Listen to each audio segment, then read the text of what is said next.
हम अपने बच्चों को स्कूल कॉलेज क्यों भेजते हैं? हैरान मत होइए, आप लोगों से ही पूछ रही हूँ। चलिए छोड़िए, मैं ही बता देती हूँ।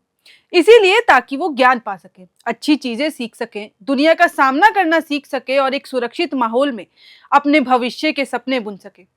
हम शिक्षकों को गुरु कहते हैं, जहाँ हमारे हिंदुस्तान में उन्हें माता पिता से भी ऊंचा दर्जा दिया गया है। इनफैक्ट अगर मैं बात करूं तो भगवान से भी ऊंचा दर्जा दिया गया है। गुरु गोविंद दो खड़े, काके लागू पाऊं, बलिहारी गुरु आपने गोविंद दियो बताए।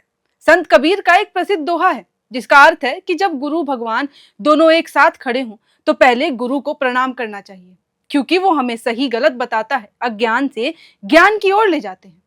लेकिन क्या हो जब वही गुरु एक छात्र के मौत का कारण बन जाए, जहां विद्या का मंदिर मेंटल टॉर्चर रूम में बदल जाए? जाहिर है किसी की भी रूह कांप जाएगी। अपनी वीडियो में आज हम ऐसी ही एक घटना से आप सबको रूबरू करवाने वाले हैं। नमस्कार, मेरा नाम है साक्षी पांडे और आप देख रहे हैं एयर नाउ। मामला हैदराबाद के मलकाजगिरी का है। वहां से आई ये खबर केवल एक छात्रा की मौत की खबर नहीं है, बल्कि हमारे सिस्टम की और एक शिक्षक के संवेदनशीलता पर कई सवाल भी खड़े करता है। महज कुछ मिनटों की देरी और एक छात्रा को अपनी जान से हाथ धोना पड़ा।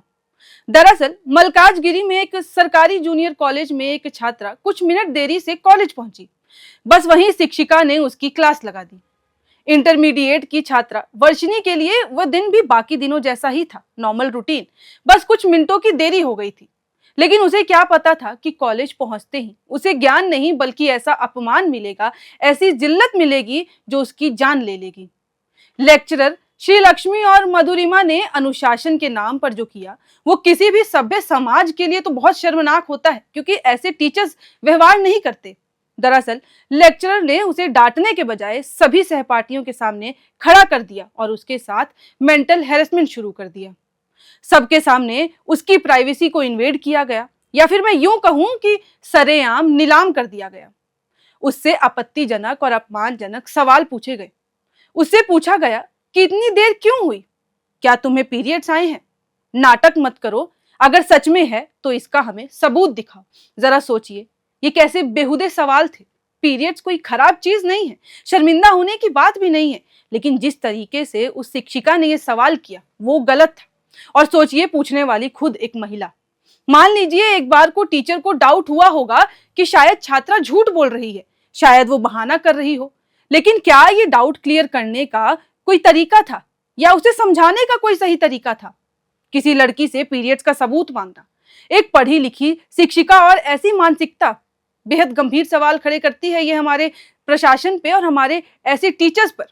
अब इस पूरी घटना ने उसको इतना झकझोर दिया, इस आत्मसम्मान को इतना ठेस पहुंचाया कि वो अपने आप को संभाल नहीं पाई। वो इतना लज्जित महसूस कर रही थी कि कॉलेज से घर लौटने के बाद वर्षिनी की मानसिक स्थिति पूरी तरह बिगड़ चुकी थी।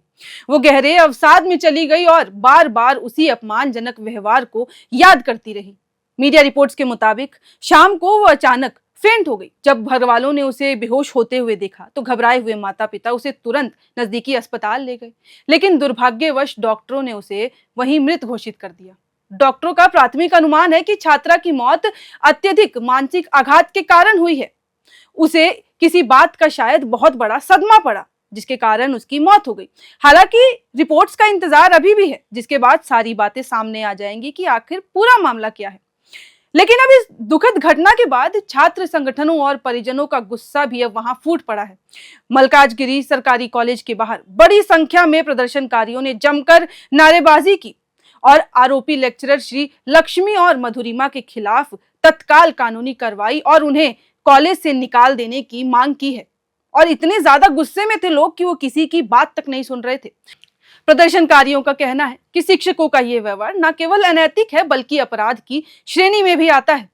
पुलिस ने फिलहाल मामले की संवेदनशीलता को देखते हुए संबंधित धाराओं में केस दर्ज कर लिया है और जांच भी शुरू कर दी है। मीडिया रिपोर्ट्स के अनुसार मारेडपल्ली पुलिस इंस्पेक्टर वेंकटेश ने बताया कि पोस्टमार्टम में छात्रा की मौत का कारण ब्रेन स्ट्रोक बताया गया है, जो कि एक नेचुरल घटना है, किसी के साथ भी हो सकती है। कॉलेज प्रबंधन का इसमें कोई भी दोष नहीं है। फिर भी परिजनों और बाकी लोगों के कहने के अनुसार हमने इनके खिलाफ, लेक्चरर के खिलाफ BNS 194 के तहत शिकायत दर्ज कर ली है और अब हम उसी के तहत आगे अपनी कार्रवाई करेंगे। लेकिन मेरा एक सवाल है, मैं इस वीडियो का अंत उसी सवाल से करना चाहूंगी कि मान लीजिए स्टूडेंट झूठ बोलता है अगर, तो क्या टीचर के पास कोई सही तरीका नहीं है उसे समझाने का या उससे सवाल करने का, या फिर टीचर ऐसे कोई तरीके अपना लेता है जिसे शायद स्टूडेंट झेल ना पाए।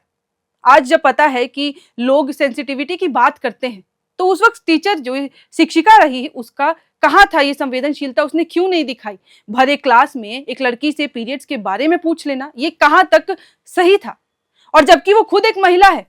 क्या पता उसकी भी बेटी होगी, आगे उसकी बेटी के साथ खुदा ना खास्ता ऐसा कुछ हो, तब वो क्या जवाब देगी।